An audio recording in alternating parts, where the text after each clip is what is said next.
Medieval Europe was ruled by the dogmatic regime of the Catholic Church.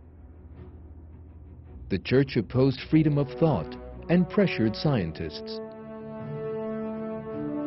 People could be punished by the Inquisition simply for holding different beliefs or ideas.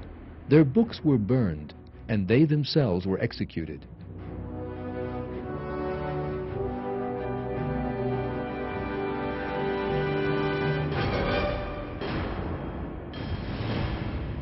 The pressure on research in the Middle Ages is often referred to in history books, but some interpret the situation wrongly and claim that the scientists who clashed with the Church were against religion.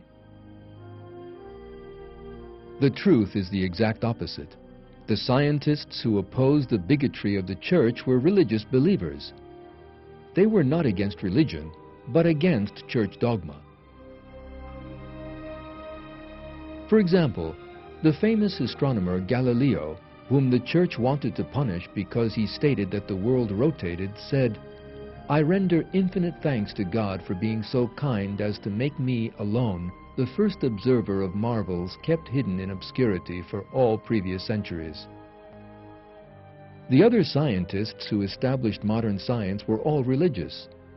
Kepler, regarded as the founder of modern astronomy, told those who asked him why he busied himself with science, "I had the intention of becoming a theologian, but now I see how God is, by my endeavors, also glorified in astronomy, for heavens declare the glory of God." As for Newton, one of the greatest scientists in history, he explained the principle underlying his zeal for a scientific endeavor by saying, "He, God, is eternal and infinite, omnipotent and omniscient. That is, His duration reaches from eternity to eternity, His presence from infinity to infinity. He governs all things and knows all things that are or can be done. We know Him only by His most wise and excellent contrivances of things. We reverence and adore Him as His servants."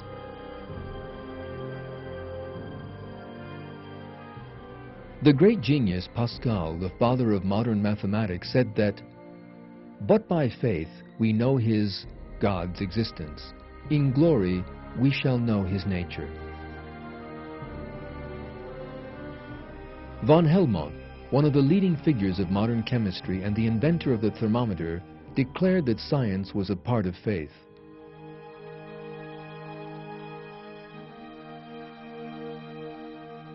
George Cuvier, the founder of modern paleontology, regarded fossils as surviving proofs of the creation and taught that living species had been created by God. Carl Linnaeus, who first systematized scientific classification, believed in the creation and stated that the natural order was a significant proof of God's existence. Gregor Mendel, the founder of genetics, and also a monk, believed in creation and opposed the evolutionary theories of his time, such as Darwinism and Lamarckism. Louis Pasteur, the greatest name in the history of microbiology, proved that life could not be created in inert matter and taught that life was a miracle of God.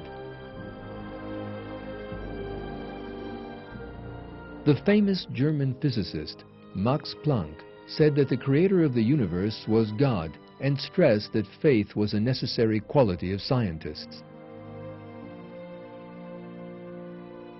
Albert Einstein, regarded as the most important scientist of the 20th century, believed that science could not be godless and said, "Science without religion is lame."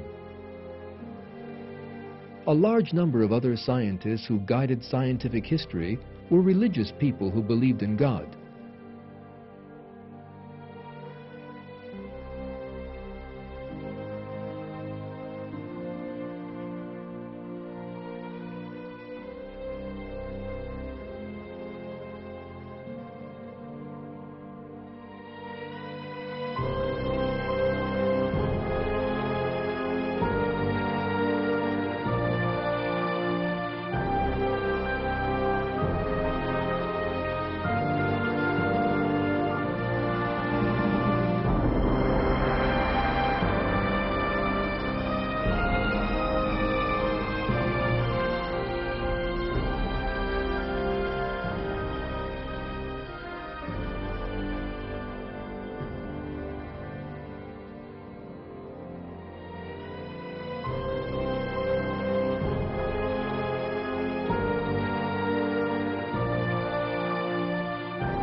These scientists all believed in God and served science with the intention of discovering the universe which He had created. As God decreed in the Qur'an, they thought about the creation of the heavens and the earth and investigated in the awareness of God. The birth of science and its development were the result of this awareness.